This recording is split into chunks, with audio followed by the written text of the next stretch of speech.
is up, guys? It is King Scarlet Yu-Gi-Oh! Back again with yet another deck profile that I am confident calling pretty good. This is my Orcust Mekk-Knight deck profile, and this is one of the most competitive things I've ever built. I'm really excited about sharing this one with you guys. I think that it has some crazy meta potential as at least one of the top rogue decks. I know that the meta is kind of undefined right now, so I don't know if you could truly call this, full on top tier, tier one or anything like that. And I don't like to make claims like that, but it's really good. So let's go ahead and jump in. We're going to start with the main deck. All right, so first we start out with 3 purple Nightfall. Remember, this is Mekk-Knight Orcust, not just Orcust, so we want to have the good Mekk-Knights in the deck as well. This one is really good because it searches whatever Mekk-Knight you want, including Girsu, which gets your Orcust plays going. So this is a really versatile card, and it's a little more reliable than blue. Just because blue depends on your opponent's board a whole lot more than this does. You just need columns for this, then you can banish and search, which is super nice. And you didn't use a normal summon in order to do so. So really good, and that's why this deck usually chooses to go second, but stay tuned, I'm going to talk about how to go first as well. Next we've got 2 Blue Sky. It's still a really good card, but at 2, you just want to see it when you want to see it. You don't want to be top decking Blue Sky a lot of the time because you can get a huge payoff from Blue Sky, but like I said, it is a little more dependent on your opponent, so we cut that down to 2.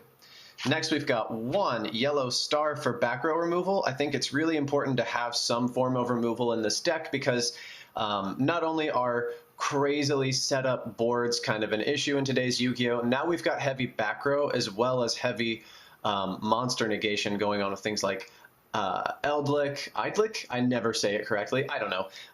As well as I've been playing a lot against the new archetype Dragmas, which is just downright insane. So you want to have some back row hate, and this really helps with either baiting those things or just straight up removing them.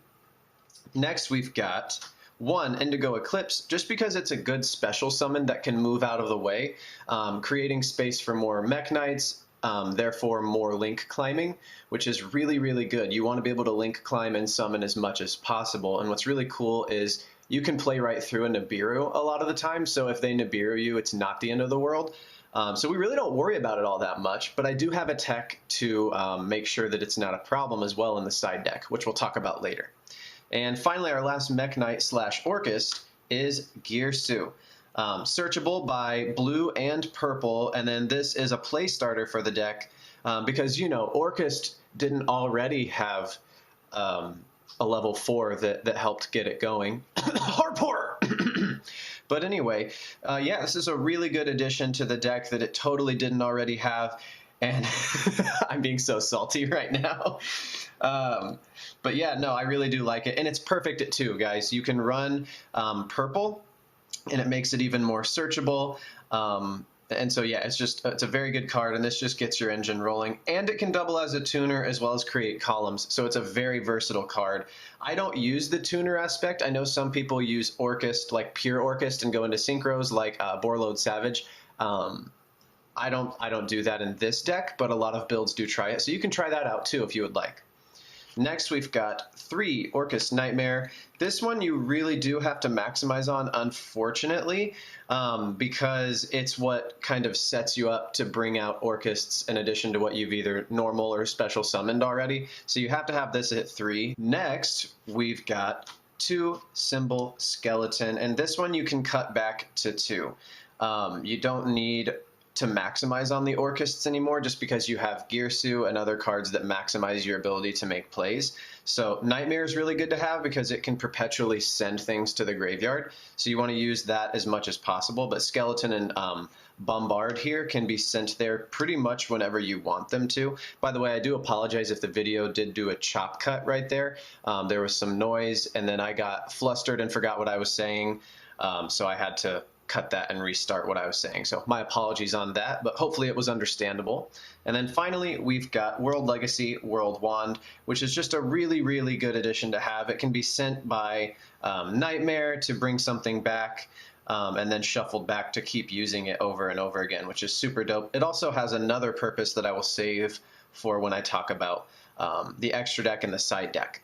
Next, we've got 2 Scrap Recycler, just because you do have Girsu and ways to make plays, but sometimes you don't see them, so you want to maximize on things, but 2 is perfect for Recycler. That way you don't end up opening on too many normal summons or play starters, just because you want to, you want to have an even mix of play starters, normal summons, and special summons. So this is the perfect amount, and it gets you all set up to make your Orcust plays. Finally, we've got Gizmek Orochi. I don't know why I said finally, because it's not the end of the monsters. But then we've got Gizmek, and this one's just really good to keep yourself alive and to pop some cards.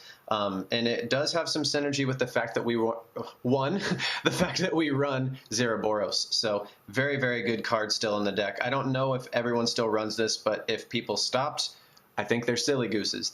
Silly geese. Wow, I'm sounding super uneducated during this video. Here we go. Let's keep going. Next, we've got some dangers. We've got 4 danger cards. I've got Mothman, Nessie, Thunderbird, and then also Bigfoot. All of these serve a purpose. I'm going to go through them really quickly. So Nessie just searches whatever else, and it's a special summon and draw. And then you've got Thunderbird, which pops back row or special summon and draw. Bigfoot pops a monster or special summon and draw. And then Mothman, which is a special summon and draw or a draw and a discard. So very good cards to have in the deck. They just help keep the engine, I cannot talk, for goodness sakes. They keep the engine running and keep it smooth and consistent. All right, now let's move into the spells and traps. All right, starting with spells, we've got Orchestrated Babble. You only need 1 because it's very searchable with Galatea, and it does exactly what you need it to. And then if it gets removed, unless it's banished, of course, but if it gets destroyed, you can recycle it. So what's really cool about Orcus, though, is the way that I'm playing the deck. You don't necessarily have to have those quick play pops from Dingirsu for it to be the optimum play style of the deck, but it's really nice to have if you can get it. So yeah, really good card that's still in there. We will still get it when we can, but it's not the end of the world if we don't. Next, we've got World Legacy Succession and Foolish Burial. Load the graveyard, get your plays going. It's Orcust, so that's what you do. World Legacy Succession is great because it is now searchable by 2 of our extra deck monsters, and it helps with consistency. And even if you don't get to search it with Morningstar or Lib, you can still just draw into it and use it. So very good card, especially in any Link deck, it's going to be good. Next, we've got 1 for 1 and then 2 Orchestrated Return.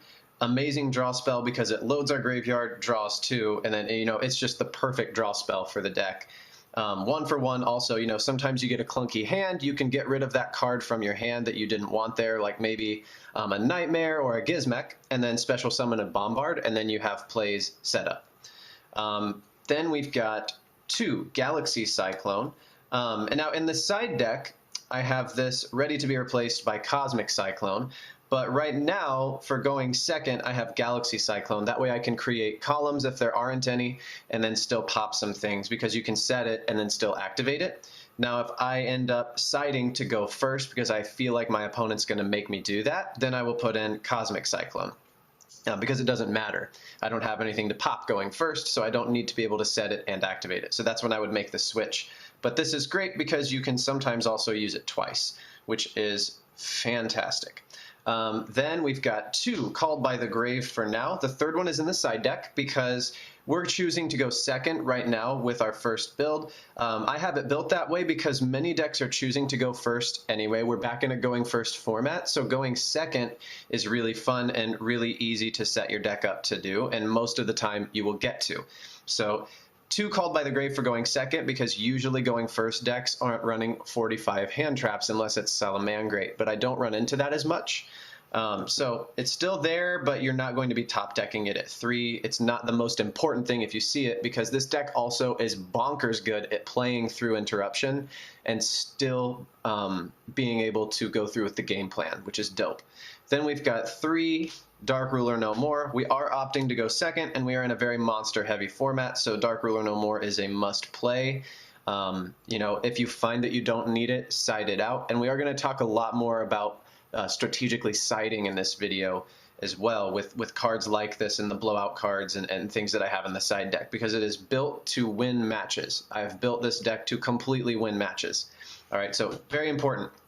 Then we've got 3 Imperm. You can definitely substitute this if it is not in your budget. It's been out for so long and I just now saved enough to actually own 3, but you could replace this with Ash or even Effect Veiler if you would like, and it will probably be just as effective. But I just like the ability to get that double negate if possible, or set it if I'm made to go first. It's just really versatile that way.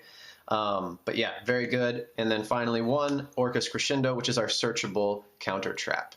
And now let's move into the extra deck. All right, so there's going to be a lot of explanation on the extra deck because I'm afraid that there are going to be some people that see things that are like, why is he doing that? And I will have to tell you that 1 card is not in this extra deck that I'm going to tell you to play, and I will pop that up on the screen, but we'll get there when we get there. So first we start out with 2 Dingirsu. 3 is possible, but not necessary. I've never needed 3 because you can keep recurring it over and over. And so I've only ever needed 2 to steal the duel and finally win the game. So awesome card. I love everything about what it does. It's so good. Then we've got El Shaddoll Winda. Now I know you're probably thinking, why is that here? You didn't have instant fusion in your main deck. We'll get there. This is there for when I side to go first as another way to set up a board to be hard for my opponent to break. So we do run instant fusion at 1 copy in the side deck, which means we are also running Predaplant, Verte, Anaconda. So what you can do is go through your full combo and then eventually end on this and use instant fusion from your deck to bring out Winda, and then when you have Dingirsu on the board, you can save it. So there's still a very consistent way to end on your Orcus board, plus Winda to make it really hard for your opponent to play when they inevitably do make you go first when they see you're playing Mekk-Knights. So these are there for when I side for going first. Next, we've got Mirage for the same reason, because I'm probably going to throw in this girl, going first. And so it creates a column is what I'm using it for. I couldn't care less about the fact that they would have a monster on the field or that it limits them to link summoning. Sometimes that's good and it can win you the duel, but a lot of people run generic links, so don't bank on that effect winning you the duel. What this does, though, is it creates an inherent column for when I have Mekk-Knights. So Mirage will be in the extra monster zone. This on top, there's 2 cards in a column, and we can proceed. So yeah, that's what that's there for with Ibli. Now this next card I'm actually not running. I had it in here for a while because it wasn't bad, but I've replaced this with Ib, the Keymaster, so I will put that card on the screen right now so you can see what I'm replacing this with. I just had the idea yesterday and I ordered it yesterday, but I really wanted to record the deck profile because I'm really excited. But if you don't want to use that tech, this is really good in Orcust as well. Mekk-Knight Orcust is the deck, but you know what I'm saying. So either one, but I really liked the lib tech for some reasons that I'll get into when we get into the side deck. I really liked that. But anyway, not using Gravity Controller anymore, but you can if you would so choose. Next, we've got Mekk-Knight of the Morning Star. So Lib and Mekk-Knight both search for World Legacy spells and traps, and so you can search for Succession with them, or you can search for the counter trap that I have in the side. I'm sorry, I'm losing the name. You can also search for World Legacy's Sorrow, which is another counter trap that is an omni-negate counter trap that works as long as you've got something co-linked, which you can very easily do in this deck. So you could search for whatever one strikes your fancy, but I really like the ability to do that. And depending on what you open with, you can make either one to search those out, which is super dope. The only catch is that I believe once you do this, Oh, no, that's not true. Oh, I remember what I was saying. Okay, my apologies. For some reason, I thought you were locked into Mekk-Knights. That's not true. I'm just being dumb. This actually just requires that you discard an additional Mekk-Knight. So you just have to be sure. That's what I was thinking of. You have to be sure that you have a Mekk-Knight in hand to discard in order to search that out. So you just want to make whichever one would be the best way to search out your World Legacy card. Next, we've got Nightmare Phoenix, just for some generic back row hate. And then we have 3 Galatea, 1 Longirsu. These are pretty self-explanatory. Galatea searches your Orcust spells and traps and shuffles back things. He also shuffles back things and can send something that he points to the grave.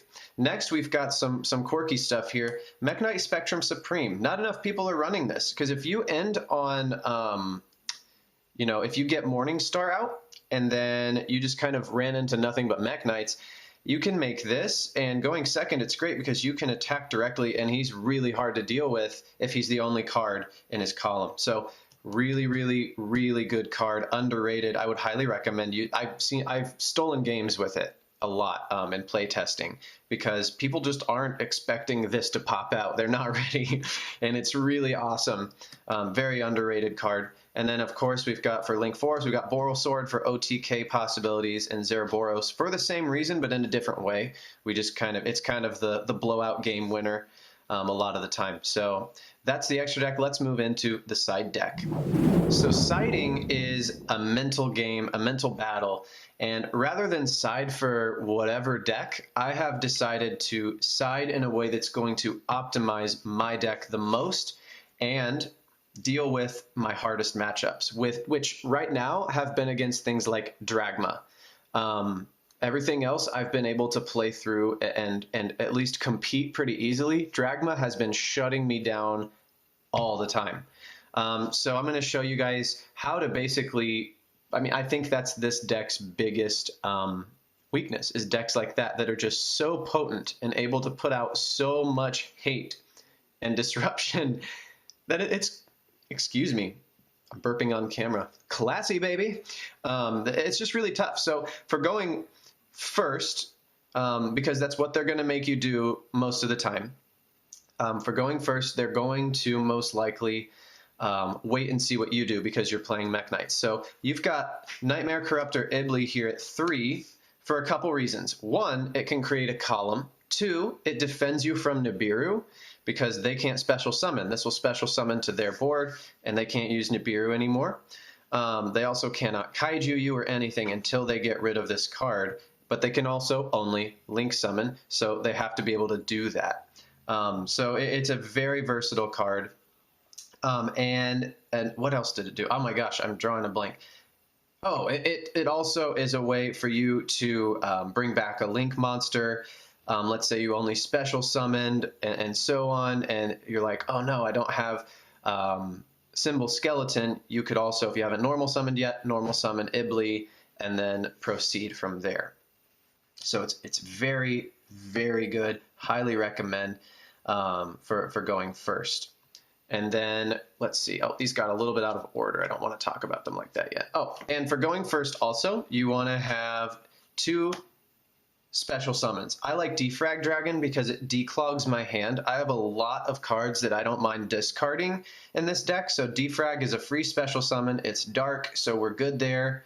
We won't be locked out of anything, and it allows you to load your graveyard with your Orcas monsters. So it's a full-on plus card to run. 3 might be clunky, but yeah, it's a very good card. So 2 is perfect. Then I've got 2 Vanity's Fiend. You special summon really easily, and you can totally just win. I won several matches with Vanity's Fiend yesterday in playtesting because I was able to special summon, then normal summon him, and just keep poking for damage and poking for damage. And they couldn't do anything because they can't special summon. We're still very special summon reliant, and a normal summon, getting past 2400, is very difficult. There are ways, they can impermit and so on, but they've got to get to that first, and a lot of the times people don't. So it's definitely something for them to deal with that makes it really hard. Another thing to do for going first is throw in your third Called by the Grave, because you can bet they'll probably throw in hand traps like Lancia, and even just, you know, load it with other hand traps like Ash. So you don't really love getting, you can play through Ash and stuff like that, but Lancia is really tough. So you want to at least be prepared for that. And then let's talk about, you know, going first, you probably want to throw in the other Crescendo, just to have some more negation possibilities and keep advantage. And then you want to throw in World Legacy Sorrow, just because, again, it's another searchable interruption in this deck. And then finally, you'll probably want to switch out. I don't know why I keep saying finally because I'm not done. You want to throw in Instant Fusion, possibly, if you feel like Winda would be a game winner. By the way, I'm not saying throw in all of these cards going first. You'll want to decide with your matchup what would be the best way to shut down a deck. What I'm saying is, though, you're going to be made to go first, so these are a lot of going first options to throw in. I just want to make that clear. And then finally, for going first, I would take out the Galaxy Cyclone and put in Cosmic Cyclone, just because you can still make a column with it. But yeah, it's going to banish rather than, you know, it's a quick effect that you can take care of things on your opponent's turn rather than having to do it on your own as well. And then finally, for still, you know, let's say your Dark Ruler No More in the main deck wasn't enough for going second and all your other ways of removal aren't enough for going second, I would throw in 2 evenly matched in that third duel, just in case, you know, maybe you lose or something. You know, evenly matched can be a game winner. So just depending on how the match would play out, when you get to go second again, if you feel like Dark Ruler isn't enough, that's when I would throw in evenly. But yeah, that's the whole deck, guys. I hope that this was detailed enough for you to understand. This deck is one of my favorites to play, and it is just, it's performing really, really well. My hardest matchup has been against Dragma, and I feel like I've solved that issue with Ibly, with Vanity's Fiend, and so on. You can kind of just, or you can just play through with Mekk-Knights and not special summon out of the extra deck. There are things that you can do to combat that. So really, really cool, guys, and such a fun deck to play. There's so many options for you to take. Really cool. So thanks for watching, guys. If you liked the video, go ahead and give it a like, subscribe, and see ya.